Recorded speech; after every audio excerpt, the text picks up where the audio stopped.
My name is Charline Caruthers.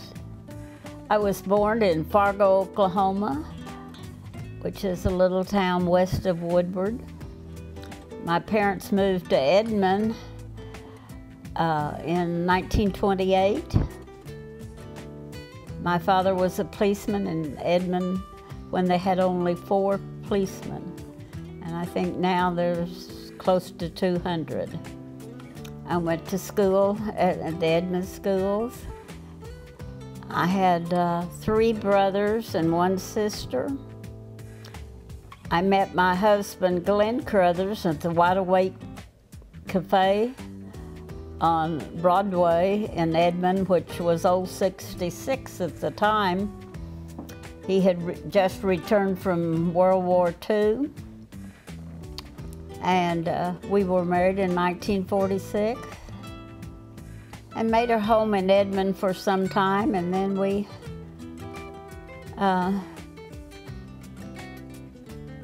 had 2 daughters, Glenna Sue and Linda.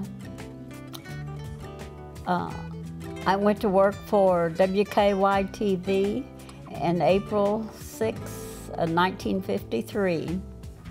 I heard about the opening from a dear friend that worked at WKY, and I went to work as a receptionist and relieved on the switchboard, which was the old-time switchboard, which had the plug-ins.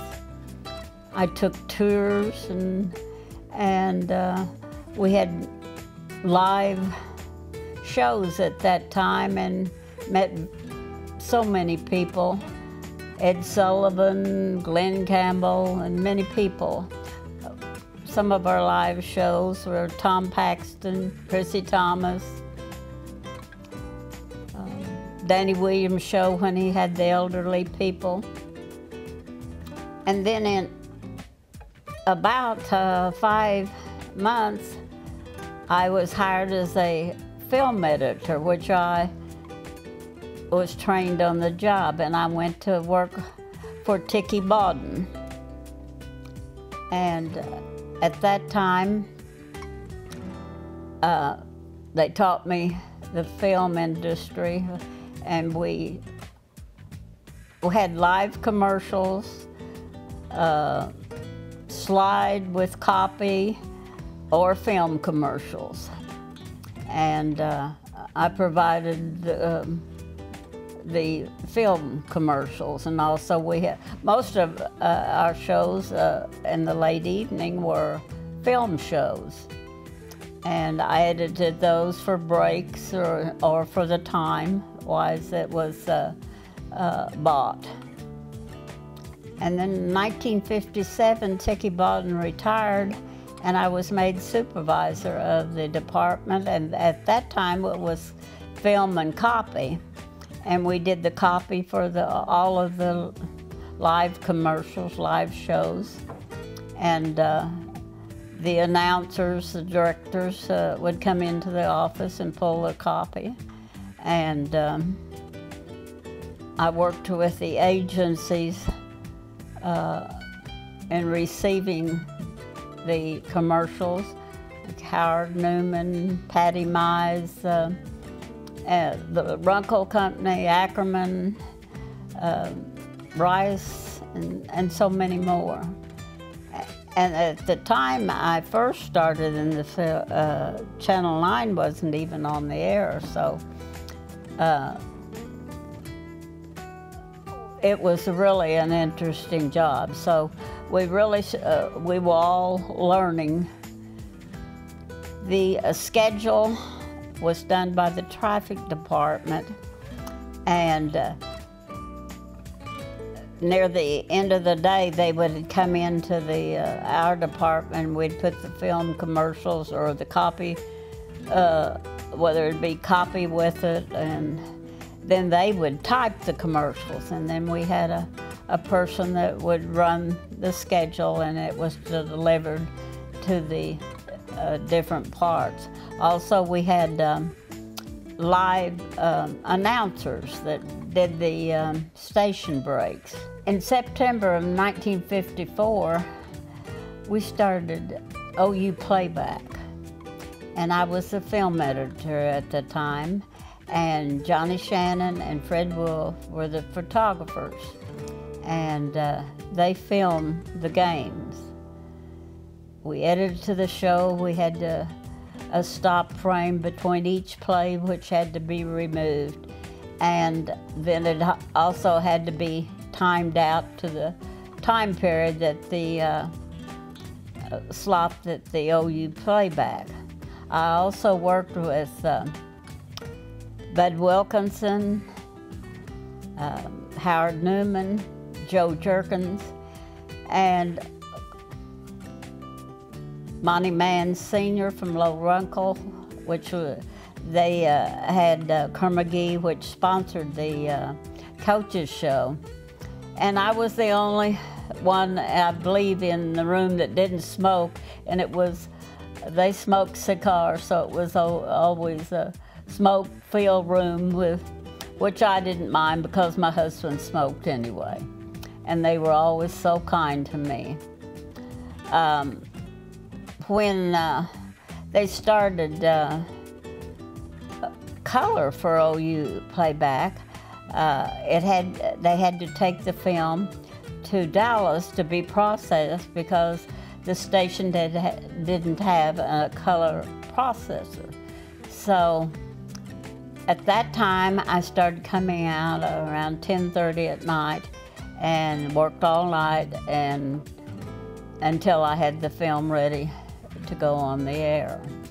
And sometimes, if the film was late, I was editing maybe the last quarter when it went on the air. And I edited that show until 1971. I worked with so many wonderful people over the years. When I first started, P.A. Sugg was manager. Then he left, and Hoyt Andres was manager, and he died suddenly. And Mr. Wellpop was manager, and he was there a short time, and then Norm Bagwell was a manager until 1978, and we lost Mr. Bagwell, and then Lee Allen Smith. So I worked with many different managers, program managers, Joe Jerkins, Bill Thrash, and I worked with Gene Allen, Bob Berry Sr., Jack Ogle, Jim Williams, Bob Thomas, and some of the directors and that I worked with, Billy Nix, which was a character in himself. And one of the stories about Billy Nix was we had a live show which was Foreman Scotty, and they had a lariat that they would put over children that had a birthday, and you would say, "Nix, oh Billy." And they got that by the director, which was Billy Nix. And later years, Billy came up to my department, and he helped edit movies that would go on the air. And he was a dear friend, and we lost him several years ago. Doris RIEDRICH was in the traffic department, and we were dear friends. Maxine Boatwright worked in the accounting department, and she also cooked on Danny Williams' show. And we went to many football games together. My husband's health was not good, so Maxine and I started going to football games together. And she died almost in my arms after a football game at Norman, after we had attended the game. I could go on and on about the wonderful people that I've worked with. Norm Bagwell, Lee Allen Smith, Joe Jerkins, Bill Thrash, and they are still dear friends. There was also Pete Richmond, which handled, later we would do videotape. We started out with 2-inch videotape, and then later 1-inch, and then beta, and so on, which since I have left. But I would even come out and change commercials on the weekend for agencies. Back then, we could change commercials within a few minutes. One Thanksgiving, Howard Newman called me and wanted to know if I could change an OG&E commercial for him. And I said certainly, and I went out and changed the commercial. And then he wrote a letter to Mr. Bagwell about me being available on Thanksgiving Day. In later years, the department went together with the traffic department. And so many changes in the, we did the logs, they typed the logs, then they went to key punch, and then we went to computer. So many changes over the years. Since I left WKY, I have been back every year working. I worked for a few years, I worked in the traffic department, but I decided I didn't want the pressure, so I help out on the switchboard when they need me. When I first started working in the film department, the news department was just about 4 people. The photographers did on the air work, and they would send me the film upstairs by a dumb waiter, and I would edit the film, splice the film, put it together for them, and within a few minutes have it back for them to go on the air. Sometimes it was upside down, backwards, so it was always a fast thing to do. We had a program manager when I first started to work in the film department. His name was Bob Olson. And we previewed all shows and all commercials before they went on the air. But something happened one time that a film wasn't just right when it went on the air, and Mr. Olson sent out a memo and said,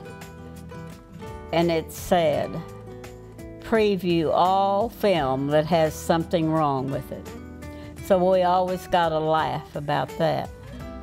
We also had pages that picked up the commercials or delivered things to the different agencies. At that time, we had a page in the morning that worked in the mail room and one in the afternoon. And they were usually students at Central State College. And I still am in contact with several of those that worked in my office. I have always enjoyed working, but my days at WKY, KTVY, and KFAR were so much fun. Of course, it was work, but back in the WKY days, when it was new, it was just like one big happy family. In 1965, I joined AWRT, which was American Women in Radio and TV.